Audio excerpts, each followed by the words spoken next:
Clara était une jeune femme noire d'origine modeste, venant d'une petite ville de province.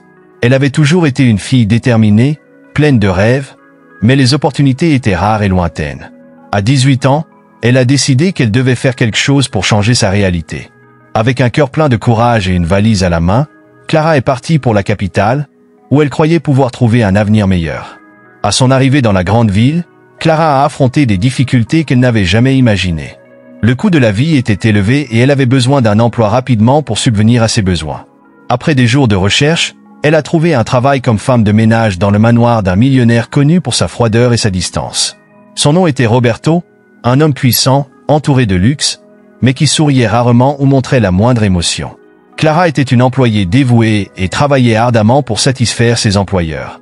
Elle était responsable du nettoyage de la maison, de l'organisation et parfois des repas. Malgré tout son dévouement, elle se sentait constamment invisible, comme si sa présence n'était qu'un détail insignifiant dans ce manoir. Roberto lui parlait à peine, et lorsqu'il le faisait, c'était de manière sèche et impersonnelle. Cependant, le destin joua un tour inattendu. Avec le temps, Roberto commença à remarquer Clara d'une manière différente. Elle était belle, avec une lueur dans les yeux qui contrastait avec la tristesse de ses propres jours. Il commença à l'observer de plus près, et une attirance silencieuse grandit entre eux. Roberto, habitué à obtenir ce qu'il voulait, ne tarda pas à séduire Clara. Ce qui avait commencé comme une simple attraction physique s'est rapidement transformé en une relation plus intime, mais clandestine. Clara, naïve et amoureuse, croyait que cet homme puissant pouvait changer sa vie. Mais la réalité fut dure. Après quelques mois, Clara découvrit qu'elle était enceinte. Le choc fut immense, tant pour elle que pour Roberto. Lorsque Clara annonça la nouvelle à Roberto, elle s'attendait à un minimum de soutien, un mot de réconfort. Cependant, ce qu'elle reçut fut un regard froid et un silence qui la transperça comme un couteau. Roberto, craignant le scandale et l'impact que la grossesse pourrait avoir sur sa réputation, prit une décision cruelle. Il chassa Clara, sans aucune aide ni soutien. Désespérée et seule, Clara dut quitter le manoir. Elle retourna dans sa ville natale, le cœur brisé et sans perspective. La vie devint un défi quotidien, mais Clara ne baissa pas les bras. Elle savait qu'elle avait maintenant quelqu'un pour qui se battre, son enfant, qui grandissait dans son ventre. Avec le soutien de sa famille, Clara commença à se relever, en travaillant de petits boulots pour subvenir à ses besoins et se préparer à l'arrivée du bébé. Le temps passa, et Clara donna naissance à un beau garçon. Elle le nomma Gabriel, en hommage à l'ange qu'elle croyait veiller sur elle dans tous les moments difficiles. Gabriel grandit dans un foyer simple, mais rempli d'amour et de tendresse. Clara travailla ardemment pour s'assurer qu'il ait une vie meilleure que celle qu'elle avait eue. Malgré toutes les difficultés, elle ne laissa jamais l'amertume la consumer. Lorsque Gabriel eut 10 ans, Clara décida qu'il était temps de demander justice pour l'abandon qu'elle avait subi.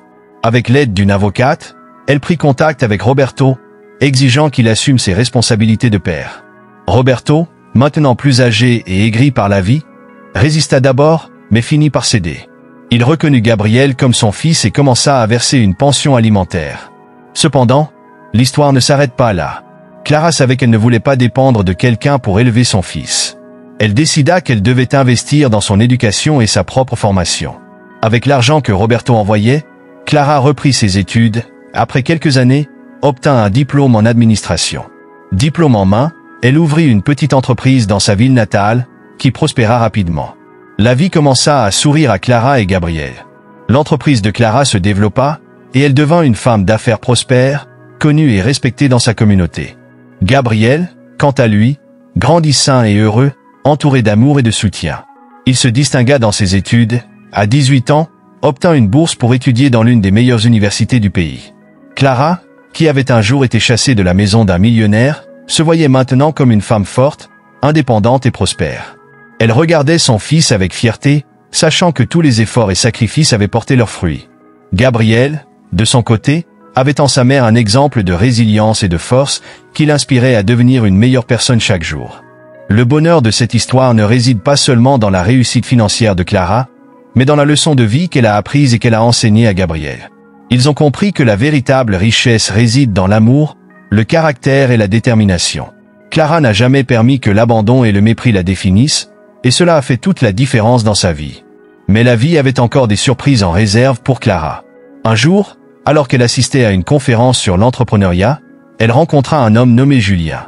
Julien était un homme d'affaires brillant, mais humble, qui était immédiatement attiré par la détermination et la sagesse de Clara. Ils commencèrent à se fréquenter, et une belle histoire d'amour naquit entre eux. Pour la première fois depuis longtemps, Clara se sentait pleinement heureuse, non seulement comme mère, mais aussi comme femme. Gabriel, quant à lui, admirait profondément Julien et trouvait en lui un modèle paternel qu'il n'avait jamais eu. La relation entre Clara et Julien se développa, et ils finirent par se marier. Ensemble, ils formèrent une famille aimante et unie, où Gabriel trouva l'équilibre et le soutien dont il avait toujours rêvé. Clara, qui avait connu la solitude et le désespoir, vivait maintenant une vie pleine de bonheur et de paix. Elle ne regrettait rien de son passé, car toutes les épreuves qu'elle avait traversées l'avaient rendue plus forte et plus sage. Elle savait que chaque difficulté avait été une étape sur le chemin de la vie qu'elle menait maintenant. Gabriel, fort de l'amour de sa mère et de la sagesse de Julien, devint un jeune homme accompli et respecté. Il choisit de se spécialiser en droit, dans le but d'aider ceux qui, comme sa mère, avaient été victimes d'injustice. Il se promettait de défendre les plus vulnérables et de faire en sorte que personne ne soit jamais abandonné comme Clara l'avait été. Les années passèrent, et Clara continua de prospérer, non seulement dans sa carrière, mais aussi dans sa vie personnelle. Elle et Julien travaillèrent ensemble pour élargir leur entreprise, qui devint l'une des plus prospères de la région. Clara devint une figure d'inspiration pour de nombreuses femmes, qui voyaient en elle la preuve vivante qu'il est possible de surmonter les obstacles les plus difficiles et de réussir contre toute attente.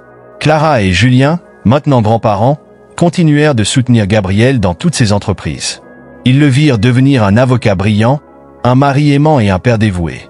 Chaque succès de Gabriel était une confirmation pour Clara qu'elle avait fait les bons choix dans la vie, même lorsqu'ils semblaient les plus difficiles. Leur histoire, pleine de défis, de résilience et d'amour, est une leçon de vie pour nous tous. Elle montre que, peu importe les épreuves que nous traversons, nous avons tout le pouvoir de transformer notre destin avec courage, amour et persévérance.